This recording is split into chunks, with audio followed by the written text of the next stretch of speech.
Radio Sucesos 101.7 FM presenta su noticiero Sucesos con Milton Pérez y Verónica Larrea. Un periodismo libre para una democracia plena. Los hechos y las opiniones de los sucesos que marcan nuestro tiempo.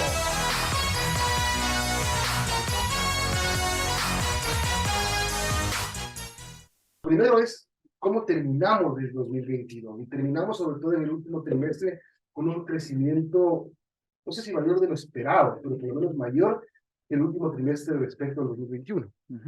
Muy buenos días, Milton. Muy buenos días, Verónica. Un gusto poderlos acompañar aquí. Aprovecho la oportunidad para transmitirles mis mejores deseos para el 2023, como también a los ciudadanos que nos sintonizan a través de Radio Sucesos.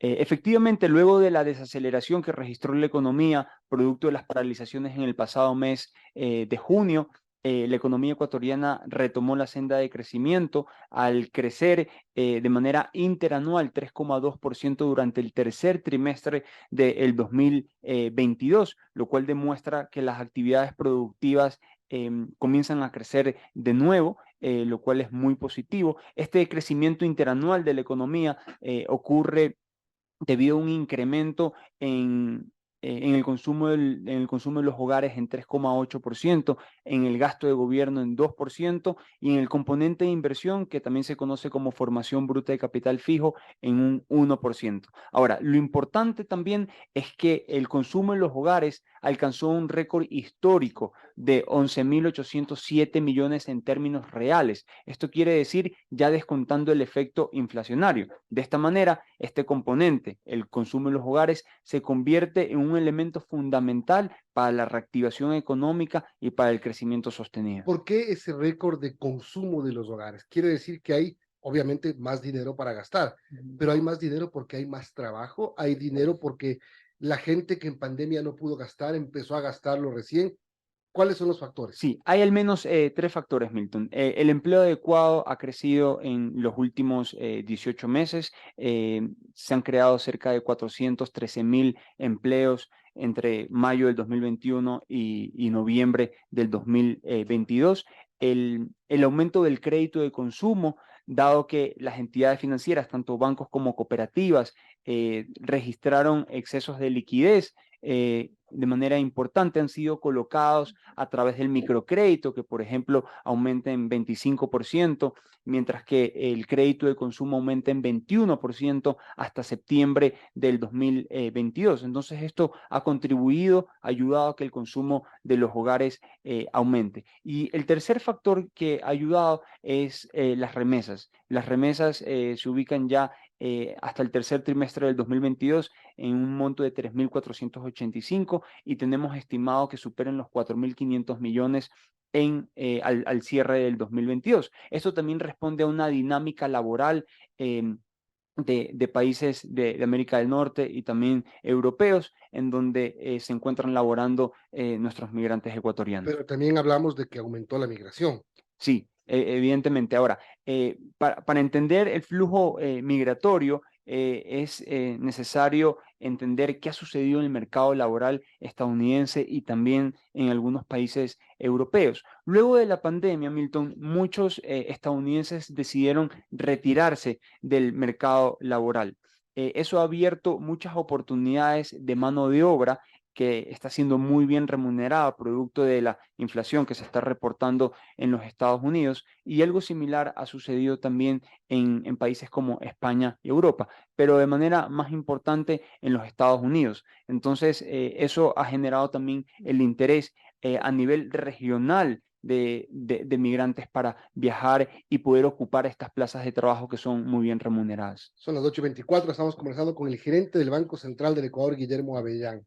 Guillermo, quisiera preguntarle cómo le fue a las industrias. A nivel de industrias, entiendo que 14 de los 18 sectores registraron crecimientos. Sí, efectivamente, 14 de las 18 industrias reportan crecimientos interanuales respecto al tercer trimestre del 2021. Entre los sectores que reportaron mayor crecimiento se encuentran acuicultura y pesca de camarón, que creció en 14,5%, alojamiento y servicios de comida, que logró un crecimiento de 11,8%, los suministros de electricidad y agua, que crece en 9,5%, que está relacionado con actividades productivas del sector privado. Comunicaciones reporta un crecimiento de 8% y transporte logra crecer en 4,3%. Esos son los sectores que reportan mayores crecimientos. Estos resultados de alguna manera demuestran que la economía retoma la senda de crecimiento, generando expectativas positivas para el cuarto trimestre del 2022, que permitirían superar la proyección de crecimiento anual más reciente del Banco Central de 2,7 para el año 2022. Lo más probable es que la economía reporte un crecimiento cercano al 3% o incluso superior. Que esto sería el índice más alto de la región, el crecimiento más alto de la región y la inflación más baja de la región. ¿Ese es el cálculo más o menos? Claro, a ver, ahí solo una Digamos, la clara... expectativa. Exacto, una aclaración. La tasa de crecimiento de la que estamos hablando es para el 2022. Para el 2023 es de 3,1 y ahí sí tenemos una de las tasas de crecimiento más altas de la región y la tasa de inflación más baja a nivel latinoamericano. CEPAL, por ejemplo, dice un poquito menos, 2,7, 2,8, igual que el FMI. Sí, la previsión de crecimiento económico que tenemos para el 2023 es de 3,1 y estamos esperando que para el 2022 la economía ecuatoriana logre crecer 3% o incluso más. Ahora, el 2022 fue un año que la guerra de Rusia y Ucrania marcó la economía de muchos países. Por ejemplo, en el Ecuador hubo problemas con el banano. Si bien tenemos cifras muy positivas en cuanto a, ya lo dijimos, camarón y otras cosas más, el banano sí registra una afectación. Sí, de acuerdo. A ver, hay exportaciones que han tenido un buen desempeño en el año 2022 a pesar de toda la coyuntura internacional. Está el caso, por ejemplo, de las exportaciones de camarón, que hasta octubre del 2022 han reportado un crecimiento de 50% en términos monetarios y en toneladas métricas un crecimiento de 32%. Sin embargo, las exportaciones de banana, de guineo, ¿no? Banano, han disminuido en 6,5% en términos monetarios y en 6% en términos de toneladas métricas. Y esto se debe principalmente a los efectos que ha tenido el conflicto bélico entre Rusia y Ucrania. Luego también las flores se vieron afectadas por el conflicto de Rusia y Ucrania. Por lo tanto, vemos desde el Banco Central muy positivo el hecho de la agenda de apertura comercial que está llevando a cabo el gobierno nacional. El presidente de la República bueno, el día de ayer, junto al ministro de Comercio Exterior, mencionaron que se han terminado las rondas de negociación para el acuerdo comercial con China. Lo mismo se ha logrado con Costa Rica. Son dos socios comerciales estratégicos a donde van a poder llegar nuestras exportaciones no petroleras sin aranceles y nos vamos a poder beneficiar en el caso de Costa Rica de la tecnología que se elabora en dicho país y en el caso de China de materias primas, pero también de bienes de capital que son esenciales para el proceso productivo en Ecuador. Además de esas afectaciones, por ejemplo, al banano, ¿cómo nos afecta la situación de Rusia y Ucrania? También la inflación que se vive a nivel general en el mundo, en los Estados Unidos y la recesión. Sí, efectivamente, el costo de las materias primas ha tenido un efecto en algunas industrias y eso se ve reflejado también en la inflación a nivel general y en el caso de los alimentos, por ejemplo, en donde se encarecen debido a algunas importaciones que se realizan desde el exterior. Ahora, es importante también destacar que el gobierno en su momento llevó a cabo dos reformas importantes. La primera es una reforma arancelaria para cerca de 700 subpartidas en las cuales se redujeron los aranceles de manera importante para bienes de capital, para materias primas, bienes intermedios, y eso ha sido positivo para reducir las presiones inflacionarias. Y luego también se estableció una nueva metodología de cálculo de los aranceles, en donde permite pagar menos aranceles utilizando esta metodología. Entonces, eso ha permitido también disminuir las presiones inflacionarias y tener acceso a materias primas, bienes intermedios y de capital a precios más bajos. El tema de lo que le había comentado al inicio, que es la recesión. este fantasma o estas predicciones de recesión. Por ejemplo, JP Morgan cree que es probable que haya una recesión. La economía real sufre más daño después de un incremento de las tasas de interés, uno de los principales problemas, el crédito caro, que han emprendido los principales bancos del mundo en un intento por controlar la inflación. La proyección que es compartida por el FMI, que ha dicho que al menos un tercio de las economías mundiales corre el riesgo de caer en recesión este año. Sí, lo han manifestado varios bancos de inversión. Ahora, es importante comentarle a la ciudadanía que la recesión que se espera al menos en Estados Unidos no sería tan severa como la que ocurrió en el año 2008-2009. Entonces, eso de alguna manera, no afectaría de manera tan importante las exportaciones ecuatorianas. Por otro lado, en el caso de China ya vemos que hay una reapertura de la economía. Se tenía esta política de cero COVID, en donde básicamente estaban completamente cerrada la economía. Eso evidentemente afecta a las exportaciones ecuatorianas, por ejemplo, de banano, flores, de camarón, en la medida que la economía china retome sus actividades normales. Eso va a permitir que las exportaciones también aumenten a dicho país. Ahora, aquí el periódico Primicias hace una, digamos, diagrama un poco cuáles son los retos para el 2023. Exportaciones, el incremento de exportaciones, el tema que hablamos sobre las remesas que va a seguir creciendo, el factor del petróleo, que es importante, un nuevo acuerdo con el Fondo Monetario Internacional. Hablemos de estos dos temas, el nuevo acuerdo con el Fondo Monetario Internacional y el tema petrolero. Sí, a ver, desde el Banco Central consideramos que la recuperación de los sectores de agricultura, construcción y petróleo serán factores fundamentales para acelerar el crecimiento económico y generar empleo adecuado. Se tiene una meta de producción petrolera mayor en el 2023 de la que se registró en el 2022 y por lo tanto, la productividad petrolera debe aumentar algunos campos. De producción, no de precio. No, de producción. Okay. Entonces, estamos alrededor de 500.000 barriles y deberíamos llegar a un nivel cercano de 520.000, entonces, diarios. Entonces, es importante el esfuerzo que se va a hacer en el sector petrolero porque va a permitir generar ingresos para el Estado ecuatoriano. Luego me mencionaba el tema de el nuevo acuerdo con el Fondo Monetario Internacional. Correcto. Entonces, se ha concluido luego de 20 años un acuerdo, es un hito muy importante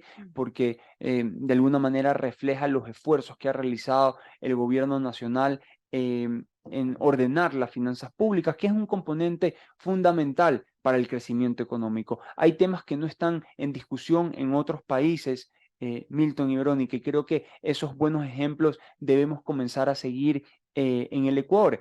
Tener acceso a financiamiento en buenas condiciones no es un tema de izquierda o de derecha, de neoliberales o de socialistas, es algo de sentido común y creo que eso es lo que ha llevado a cabo el gobierno al concluir exitosamente este acuerdo con el Fondo Monetario Internacional, que dicho sea de paso, le ha permitido tener acceso a otras líneas de financiamiento con otros multilaterales, como el caso del Banco Mundial, del Fondo Latinoamericano de Reservas, del Banco Interamericano, que ha sido fundamental para poder apuntalar ciertos proyectos de inversión y garantizar inversiones en el sector social.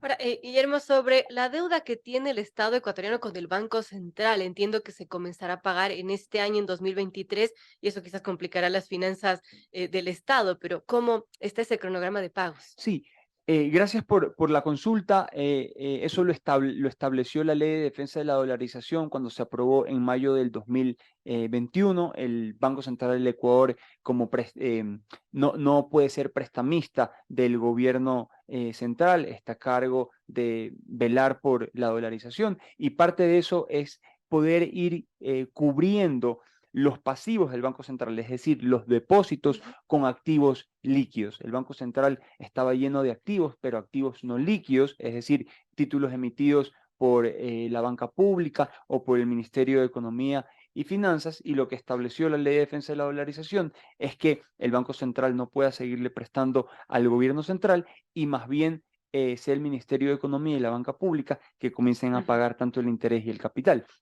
Y eso ha comenzado a hacerlo desde el año 2022 de manera puntual lo ha hecho.